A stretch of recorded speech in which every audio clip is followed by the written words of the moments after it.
It's gonna look very cozy. It is very cozy. Yeah, it's like We're on a nice and picnic, close, I know. Sandwich time. So, So, sorry, let me just... boots and cats and boots and cats and boots and cats and boots and No, cats I'm and hating boots you and both. cats and boots No, and I'm not cats and doing boots it. and cats and boots and cats and boots and cats and boots and cats and boots and cats. No, it's not happening.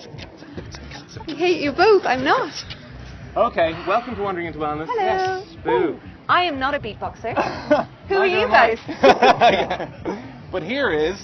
This guy is a beatboxer. Yeah. Clearly like one who wants to be a beatboxer. Someone who wants to be a beatboxer. It's How about you introduce yourself? That would be fun. there's a fun one. We haven't done that before. No, Yeah. okay, I'm not around. No, you're not. Tell us your name and what is it that you do? My name is Rasmus. Rasmus. When I'm here, I introduce myself as Raz because it sounds a bit cooler. It does sound a bit cooler. Yeah. But Rasmus is pretty cool, in fact. Yeah, it's like double the length. Yeah, It's like that's double true. Yeah. Yeah.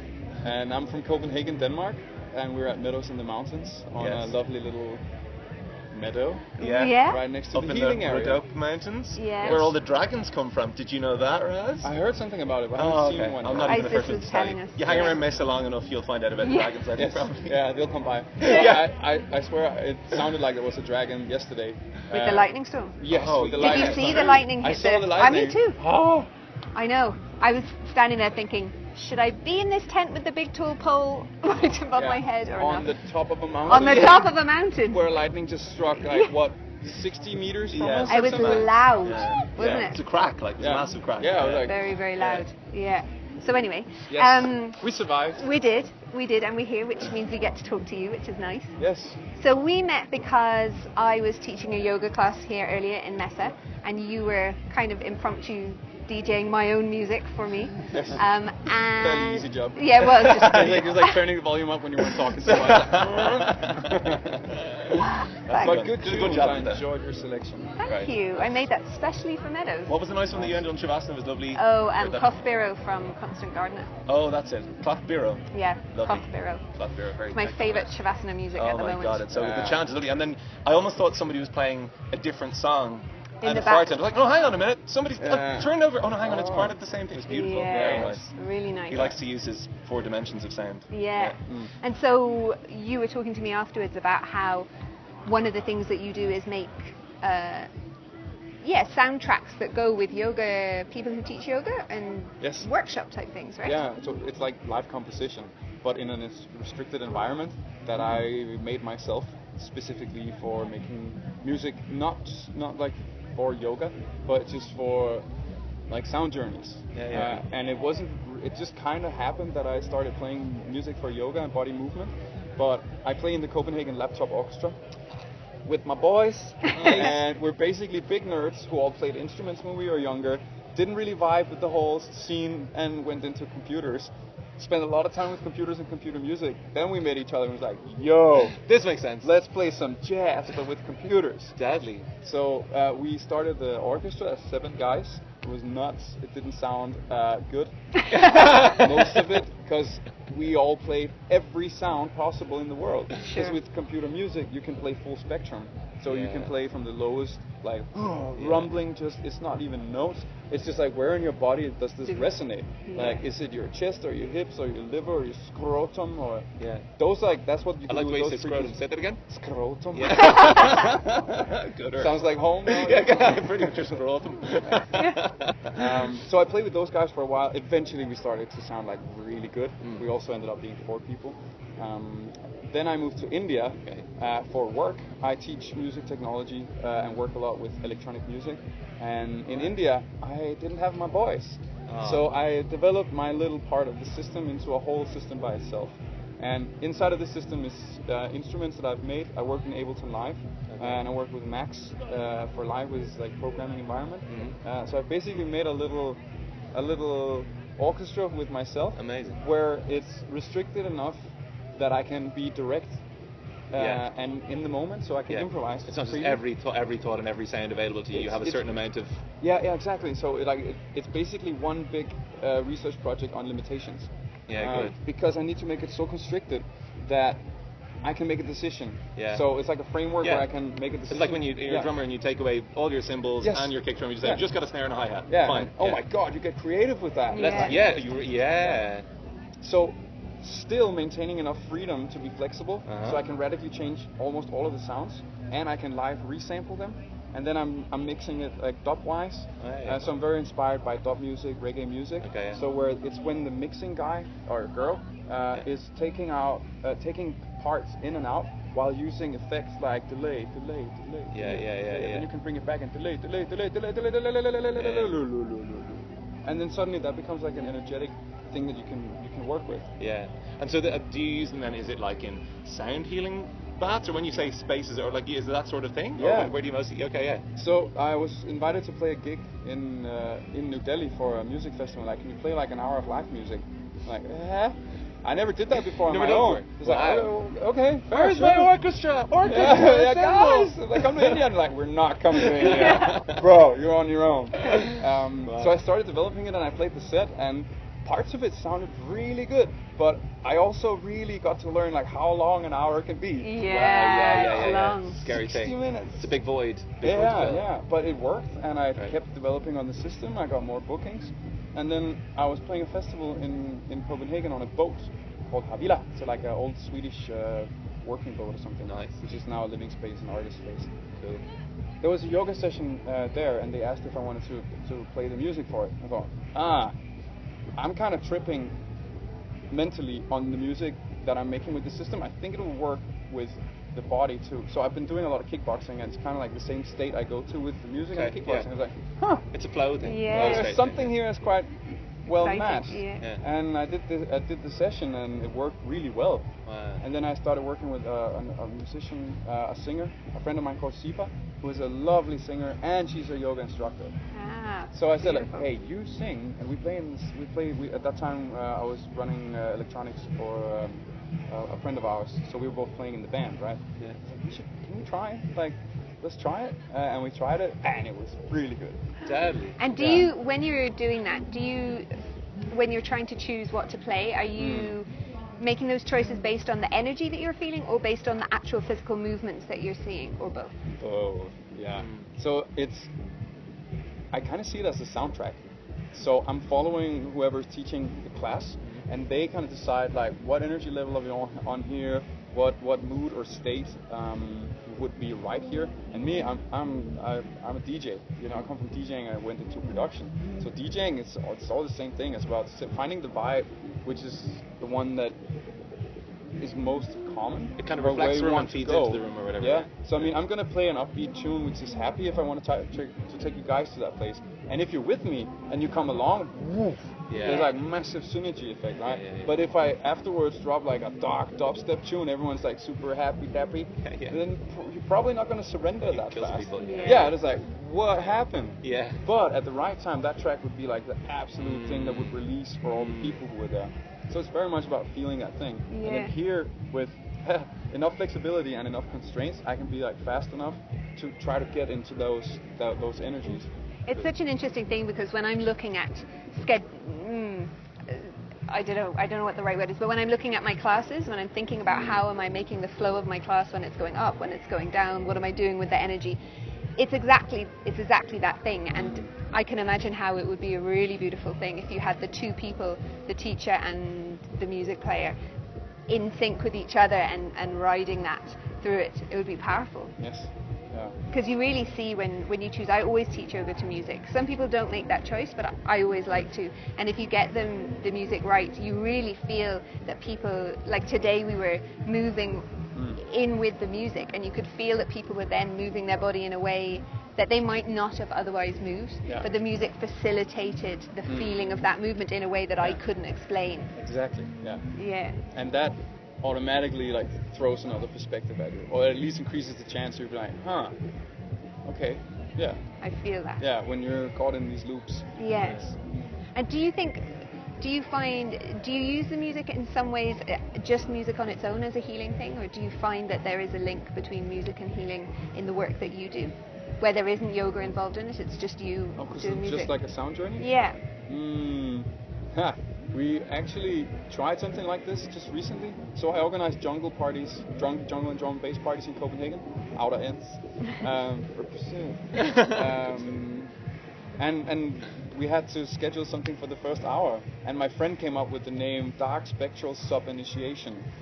Dark spectral Initiation. So we're like initiating the subwoofers. Yeah. So we rent in like a big sound system for these parties, right?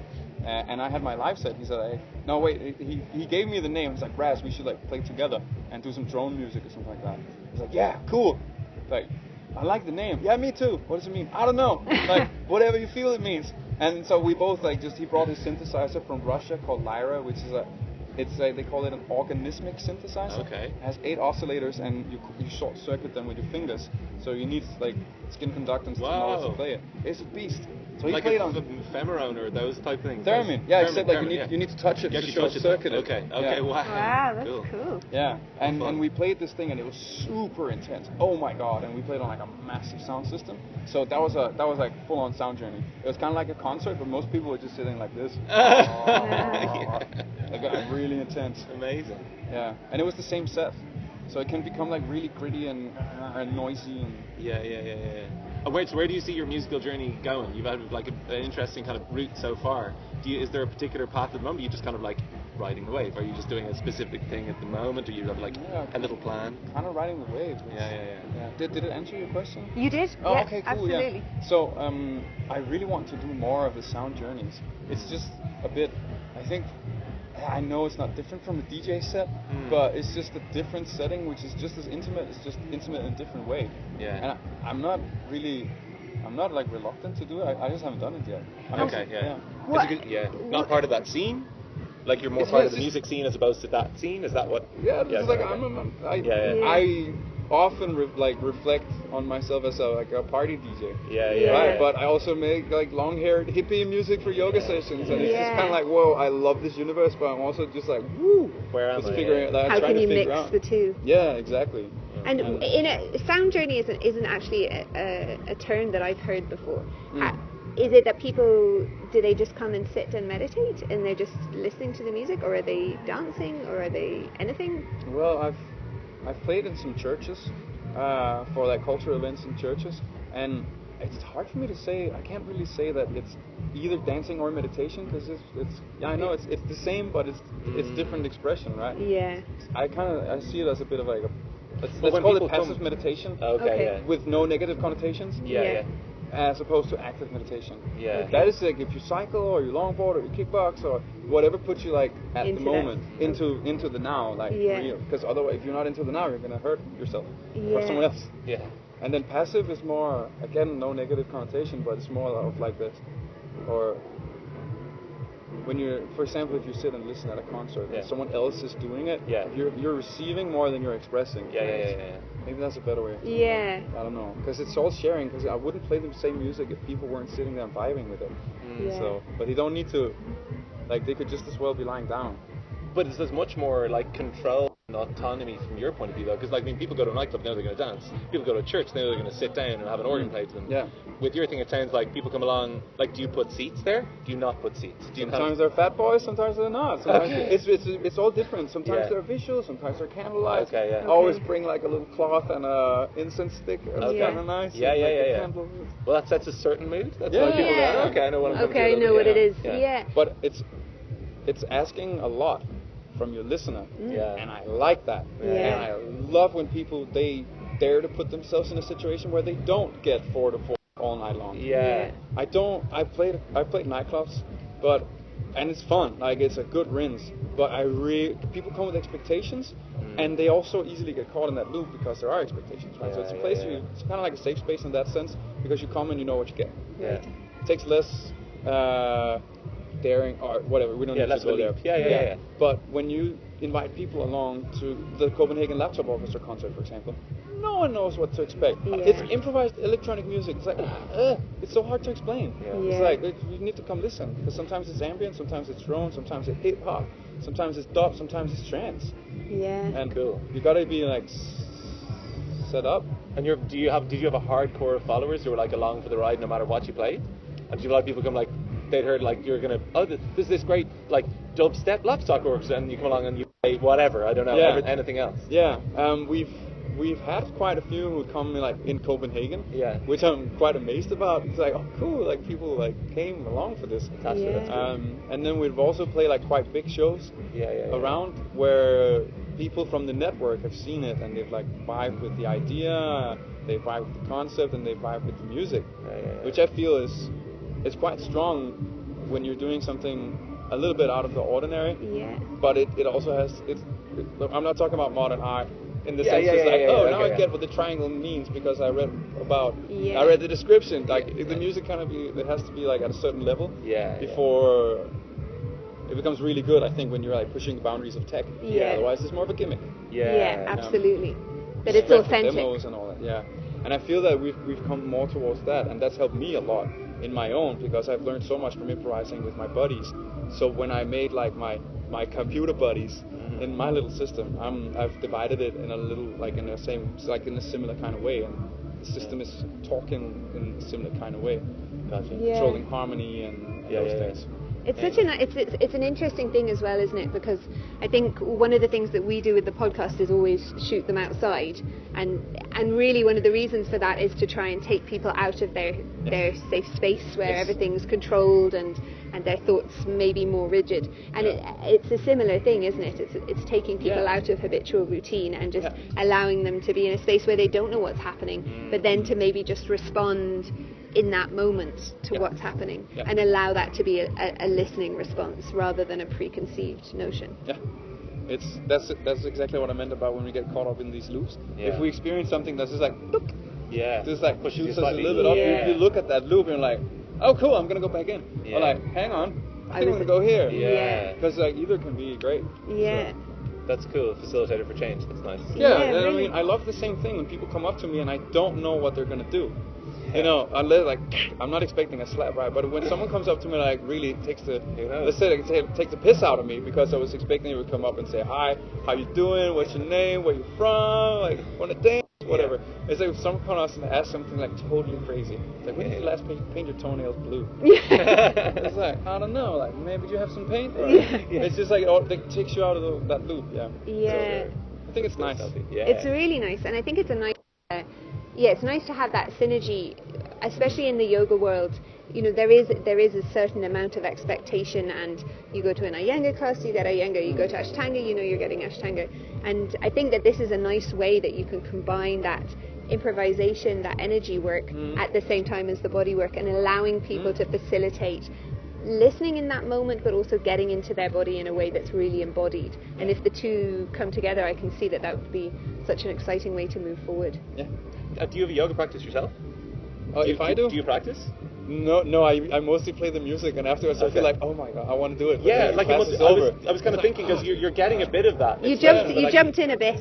I jumped in a bit, because I want to join in, and it's so much fun. I've done a bit of yoga, not a lot, but I mean, like, I love it. I love stretching, and it's like, I like body work. I always wonder when I see people like playing gigs or giving talks or whatever, or particularly in engaging in performance stuff, where an audience is really engaged and clearly getting lots from it, how much they must want to kind of like, oh, can I just like put a version of myself here for a second to go down and experience this from the outside in? Particularly with that, because you have people in a room who are like really vibing from what you're doing. And you're like, wow, this is obviously amazing, this is obviously really good. I'm like, I'm inside this thing, but like, what's it like from right there? Have you ever experienced anything like it that somebody else has done for you, or have you ever? No, and I kind of want to. I mean, not to toot my own horn, but to say I would have genuinely like to experience it from the other side. Wouldn't it be nice? And we've gotten really positive responses. We've had people cry after our sessions because they just, you know, they just let loose. Oh my god, it's so good. That was like really like a pretty big. We went down and she was just crying, like, hey, are you okay? I was like, yeah, I just really needed to cry. I just really needed to get it out. She had like a lot of shit in the last couple of days that wasn't completely processed, and it was like, it all just got like, I know, like, rough. But when you create that space, when you hold that space for people, it's often that, isn't it? It's laughter, or it's crying, or it's shouting, or it's introversion, it's whatever. And there's so little spaces that are safe for us to do that in now. Any like big emotional state, whatever it might be, that's true, because calm down, right? Don't get angry, don't get excited, suppress it. Exactly, which is efficient when we're a lot of people, but it's also Yeah. You know, like when you gotta yell, you gotta yell. Yes. It's easy. I mean, it's great to see that like larger urban spaces are beginning to, you know, put these facilities in, you know, that people are allowed to go and skate. And like, there's a place near me, Cork Street in Dublin 8, and it's known for being like socially kind of like a bit like difficult. It's had its problems, but they put in a park last year, and I just looked as I was passing. I don't know when they were just about to open it, and they put a load of benches out of concrete, and then I saw a skate ramp, like an actual skate ramp in Dublin, and it's lovely to see that kind of like, oh my god, and there's like somebody thinking about like socially what's going to build a community. Yeah. Oh my god, yeah. And the so allotments, important. the allotments that we saw. And Pierce Street, you know, there's weird little things that are around there. Pockets. Pockets of it. Yeah. And it's nice because obviously somebody who's in, you know, authority, somebody who's in the council or planning, who obviously recognises that this is an important thing. We need more of those people. I'm going to vote for you for governor. Yeah, you come to governor. I really would like to go into politics, but it's just like I don't want to play that way. Yeah, I know. That's Oh the my problem. You have god, to I don't want to fit join a rigged game. You have to make the change slowly. Yeah, exactly. Yeah. But, It's more fun being counterculture anyway. Let's be honest. Yeah, to some degree. If I'm going against the people who set up like spokes so you can't fucking skate there, yes, man, I'll go against that. Yeah. Because it's limiting again. It's like we were talking about the markers on that Yeah. thing. It's like a stupid software limitation that would just make life easier for other people and doesn't make sense. Yeah. Right? Yeah. It's the same shit. So you make places which are more for like chill out, but you make it in a place that is. You called it pockets, right? Yeah, So pockets. try to mix the pockets, but also make sure that there are different pockets. Yeah, and people, it's so true that people respond to the environment that they're in as well. So if you're in a gritty environment where there's, you know, there's not so much nice stuff to look at, and then suddenly you stumble across this thing of beauty, this little moment of beauty, it enables you to have a moment of thought. Wait, I could actually approach this in a different way, or maybe I could change the way I'm doing this thing. I'd love to know what like the locals who are here, like for the other 11 months here, is there any element of this that like infuses, like Regina, who sold us the amazing potato pancakes, who's now standing beside thumping like really nice disco music, but I don't know whether she got exposed to it. Maybe she has, maybe I'm being very whatever, I don't know about that, maybe I'm being, I don't know, xenophobic, but I feel like there's some positive kind of like leak that'll happen from that, and there's definitely something that comes from us being here. That, like just a little bit of infusion of cultures that allows us to kind of like get outside our four walls. I think you were talking about. I think that travel is so necessary for that. But it's interesting to even be able to do it at home, to be able to do it in your own, you know, your own urban environments when you're getting the subway every day or on your bike every day or whatever. Totally. Do you have a big commute like every day? Where do you live? What sort of describe your built environment? So I live in a house in Valby, just outside of central Copenhagen. Okay. It's like a 20-minute bicycle ride from central Copenhagen. Nice. And it's a little community. Yeah. We're 7 people now. Yeah. We used to be 10. Okay. So we're in the process of getting new people. But when we're full, we're about 9 people. Nice. So we each have a room. And I am one of the lucky ones. I have 2 rooms. I have a small bedroom. I've been living there for 10 years. So I built seniority. up I'm the second senior. Okay. Here, so I have a small bedroom, and I have a big room where I have my music studio in. Nice. So it's super nice that I can do most of my stuff at home. That's great. Whatever I need, office work or music work. Yeah. And then I have a music school in central Copenhagen, in Kjaerbo, called Rumkraft, where I teach music technology. So it's a private school, and whoever wants to learn how to make music on the computer, they can come, and we like teaching 3 levels of music production, and there's other classes on how to like write music or use the computer to sing songwriter. We have small workshops with visiting artists. So kind of like we're doing now. But I would be interviewing, and the artist would be talking about, oh man, when you made that sick kick drum, what'd you do? Oh, I did this on this thing and that. So you do that as a podcast? You have a podcast? Like you do interviews that? I've done some podcasts. And I've also made some videos with the artists. But mostly it's local in Copenhagen. Cool. To kind of like get the local producers off the internet. Gotcha. And down to like real things. Like in the karate club. It's like, hey, you come out and you see people and you have coffee with them. And then like things. Other things happen. How did you get into kickboxing? Sorry, another note. It was my mate. Who was like the calmest dude I know. He's like the cleverest dude and the calmest dude I know. And then suddenly he just said, hey, you want to come with me to kickboxing? I'm like, Bro, you do what? You've like always been at the computer, never doing anything. Like, we used to play badminton together. Yeah. I'd kick his ass because I started like a year before. And then suddenly he invites me along to kickboxing. Wow. Years after. I was like, okay, I'll try it. Just so he can get his own back. Yeah, all of that you kick my ass every year. Yeah, maybe that was why. I don't know. I always wondered about that. I'm gonna have a chat with him when I go home. Well, so now he's actually he's the national champion. Oh, wow. In his weight group. Oh, wow. I kickboxed there for a couple of years, but I didn't go into the fighting part of it. Okay. So he went into the actual fighting part. I was Yeah. just like sparring. That's while serious. people do the training.